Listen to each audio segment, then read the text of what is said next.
بسم الله الرحمن الرحيم. markay halkaasi maraso hadaba layeriskaasi aynu atmosphere sheegnay waxa uu qaybsan toddoba qaybood oo ay ugu horeyso troposphere oo aynu niri waxa weeye 20 kilomitir kadib waxa ku xiga layerka labaad la yiraahdo stratosphere-ka oo isaguna saas oo kale 30 ku jooga konton wax ku jooga mesosphere-ka iyo konton la 400 oo aynu oran karno thermosphere-ka ku jooga 400 markay taagan tahayna exosphere inta waxa u dhaxeeya tropopause-ka qaybahan dhahno ama stratopause ama mesopause ama thermopause ama exopause iyaguna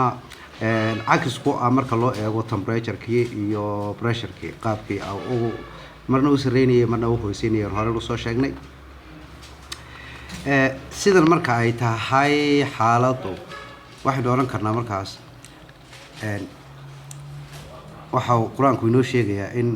dusheena laga sameeyay 7 layer oo shucaaca cadeeda iyo raysiskaasi khatarta ku ah nolosha bini'aadanka uu inaga ilaaliyay وبرينا فوقكم سبعا شدادا تضبط أذك أيام دشينا كسم يوري لهي تام عليه ذو واحد ما بصار كاسي ليرس كاسي هدي أي تلعقوي ما تصيدا إمي كأنه دون إنه عدينا لير كاسي لا عاسكوي ما تا واحد كيري كرتا إن inferior كا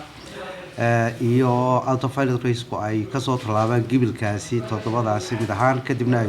dhulka toos ay yimaadaan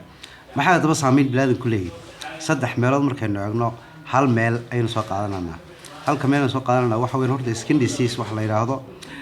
ma cuncun jirka ma allergic ay keeni karaan cancer maqaarka bay keeni karaan indha xanuun bay keeni karaan waxa kale oo si caawiya oo meesha iyaduna ku jirta qaybaha raysiskaasi EMF waxana yiraahdaan electromagnetic wave-ka waxana yiraahdaan oo kale ay kamid yihiin towers-ka magaalada dhexdooda ku yaala shucaayada ay soo daayaan ayaa iyagana caawin kara waxa kale oo caawin kara isbedelkan cimiladu qaabka oo imika oo u yaalo gaaska faraha badan ay qoladan warshaduhu ay sii daayaan ay ku sii daynaa atmosphere-ka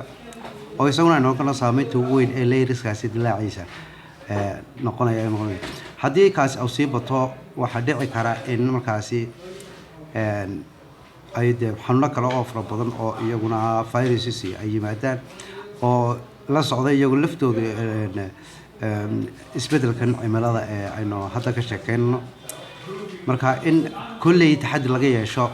saddex qaybood ayaa muhiim ah towers-kaasi magaalada gudaheeda ku yaala iyo shucaayada ay soo deynayaan